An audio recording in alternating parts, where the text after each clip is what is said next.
So much of stress and emphasis is placed on the heart in the Holy Quran. The heart is the thing that Allah subhanahu wa ta'ala stresses on. In many, many places in the Holy Quran, when He speaks of inner purification, and when He speaks about elegance, when He speaks about beautiful conduct, it always refers to the heart. It doesn't refer to the external self. Another hadith an-Nabawi sallallahu alayhi wasallam speaks, it states, Man salaha jawaniya, he who purifies his inner self, rectifies it, purifies jawaniya, inside, juwa, inside, your inner self. Man salaha jawaniya, salaha Allahu barraniya. Or kama qala Nabi sallallahu alayhi wa sallam, one who cleanses his inner self, Allah subhanahu wa ta'ala takes it upon Himself to cleanse his exterior. So the whole idea, the whole dynamics of Islam is focused on the inner self, and that which is grossly neglected by the Muslim Ummah throughout the world. We give an external feature of piety while the inner self is rotten. That is totally contrary to the real dynamics of Islam and the real essence of Islam. Islam will tell you about the inner purification, because if kalama, accepting Islam, was an external manifestation on an external basis, then why is it that when you just pronounce the words La ilaha illallah Muhammadur Rasulullah sallallahu alaihi wasallam, there is a connotation attached to it. It's something that is a rule that is affixed to it. Meaning, when you pronounce it with the tongue, you must also verify and ratify it from the heart. So if there is no ratification from the heart, then that is not Islam. You will not be a Muslim, and you will not qualify to be in the list of those that are called Muslim. So the whole idea of inner purification, whole idea of tasawwuf, the whole idea of suluk, the whole idea of Islamic culture or spiritual culture is based on the inner self.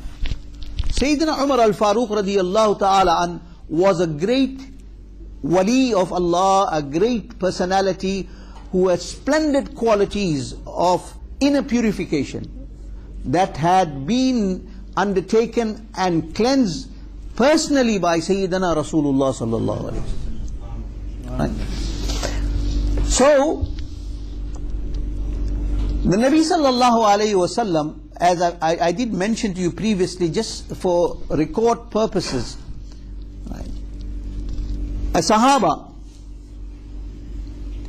right, at the moment his name is in my mind, but he's not coming onto my lips, but inshallah ta'ala in due course, hopefully his name will come to my tongue. Allahumma salli ala Sayyidina Muhammadin wa ala ali Sayyidina Muhammadin wa ashabihi wa barik wa sallim. A Sahabi came towards the Nabi sallallahu alayhi wasallam. He was walking towards the Nabi alayhi salatu wassalam, and the Prophet of Allah said to him, Assalamu alaikum wa rahmatullahi wa barakatuh. He greeted him.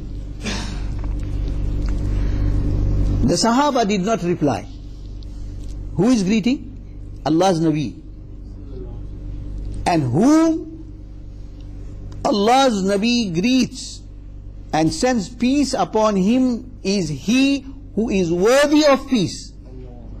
He is worthy because you will only cherish someone with these attributive qualities if those qualities are, he is relevant to it and he qualifies for it. You wouldn't just greet anybody. Therefore, you won't go and greet a kafir. You won't say kafir, Assalamu alaikum wa rahmatullahi wa barakatuh. You will always greet someone who is worthy of being greeted. Anyway, the Sahaba did not reply, and he walked away. He walked away. Don't take a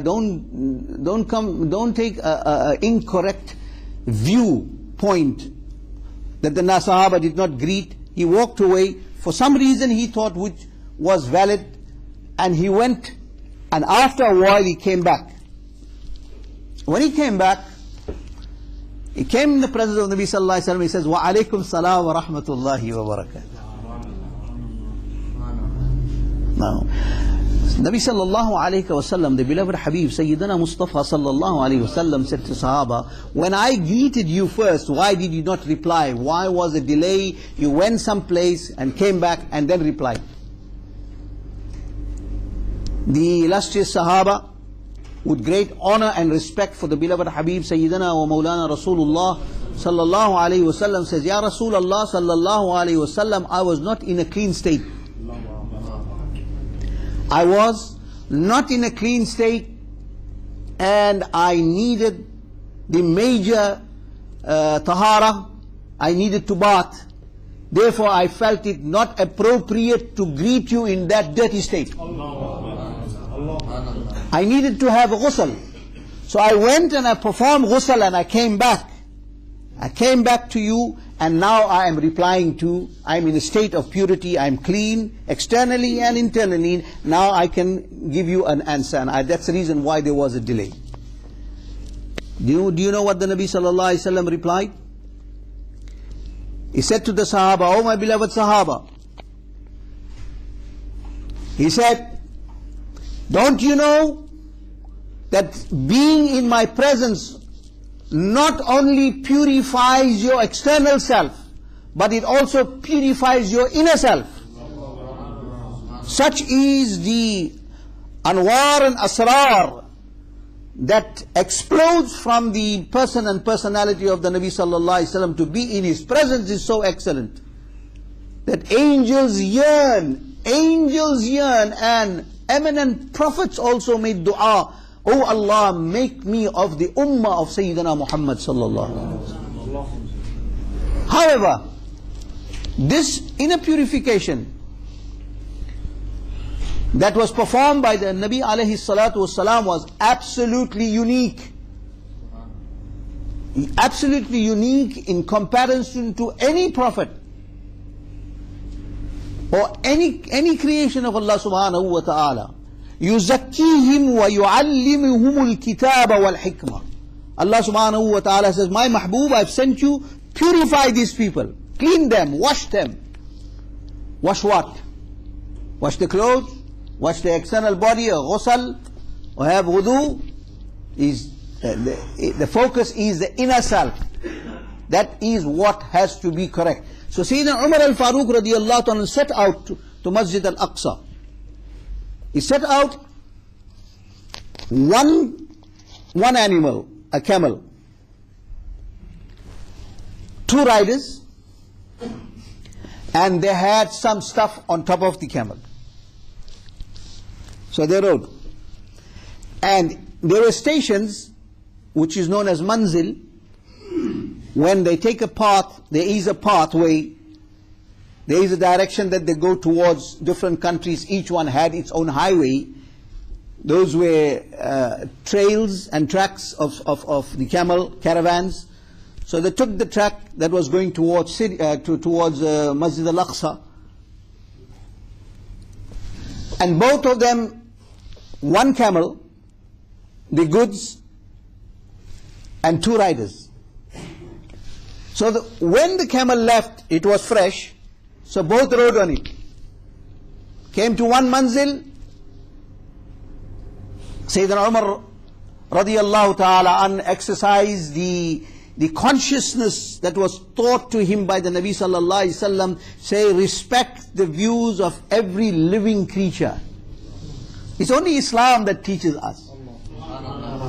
Only Islam that teaches us honor, respect and care for even the plant life.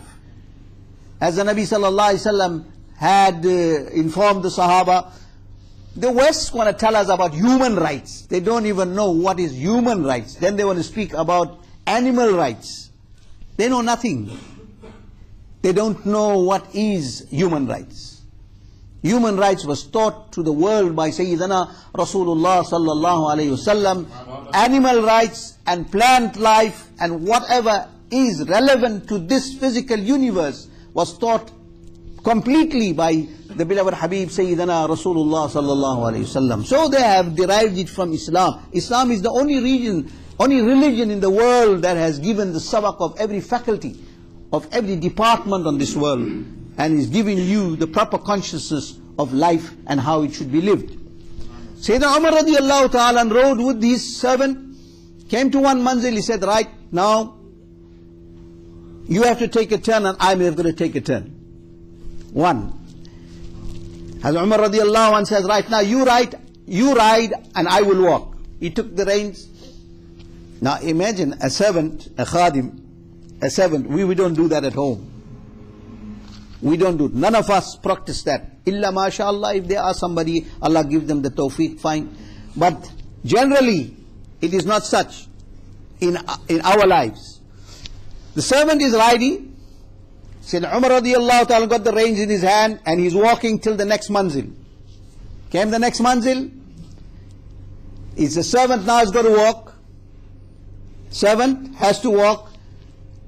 And Hazrat Umar radiallahu anhu will ride. They rode to the next station. And when they rested at that station, Sayyidina Umar radiallahu anhu tells, now it is the turn of the animal to rest. So we will both walk and give the animal the chance to rest.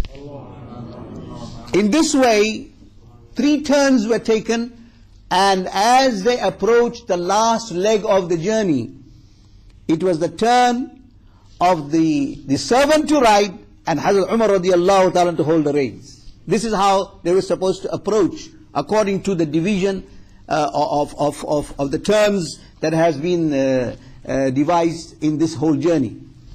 So the Khadim says, O Amir al-Mu'mineen, it is not appropriate for me to sit on top and you walk while you are going to approach the Crusaders and the Christians in such a great victory. You have to ride and I will hold. He said, no. Islam teaches us justice, and that's what our Nabi sallallahu alaihi wasallam taught me. Don't worry about these kuffar. What you worried about this kuffar? Our action is to please Allah and not any individual. This is how we were taught. You sit on top. And Hazrat Umar radiallahu ta'ala held the reins and he walked. And this has been observed by the Christian monks and the popes and all the leaders from the walls of the fort, that look at, who is this man that's riding? He seemed to be like a pauper. And the man that is holding the reins is coming, he's just alike, full of dust, patched clothes, dusty clothes. It doesn't seem he's supposed to come in a royal chariot. He is the Amir of the Muslim Ummah, and such a powerful leader. So much so that just by the name of Sayyidina Umar radiallahu ta'ala, massive kingdoms used to tremble in fear by just hearing the name of Sayyidina Umar radiallahu. Such was his awesome personality. However, the Muslims were there to receive him. He arrived. When he arrived, he looked at Hazrat Umar radiallahu ta'ala in that state, and he's walking with the reins in hand, and the khadim, the servant, is sitting on top, relaxed. However, they took him into the tent, and then they had a consultative committee which they sat and discussed the whole scenario and the whole problem, and they said that this is, and the Christians say they have a condition that they would like to give you the keys personally, but before they give you the keys, they would like to ask you some questions. Sayyidina Umar radiallahu anhu said, yes, you can come and ask me any question they want. But the Muslim told him, O Amir al-Mu'mineen, you can't go in front of them in this situation full of dust, patched clothes. You would have a nice shower and change your clothes and put nice clothes. Sayyidina Umar radiallahu ta'ala says, for who? Allah subhanahu wa ta'ala loves His servants in whatever condition they are, as long as they are clean. Am I going to put an external pomp? My inner self is clean. That is what is more important, that the pleasure of Allah subhanahu wa ta'ala, He is aware of my intention. I don't have to go and put a false front in front of these kuffar. I will go as I am. But you say, Amir al-Mu'mineen, clothes, at least, change your clothes, look how dusty your clothes, you've been traveling. say nothing, I'm going just as I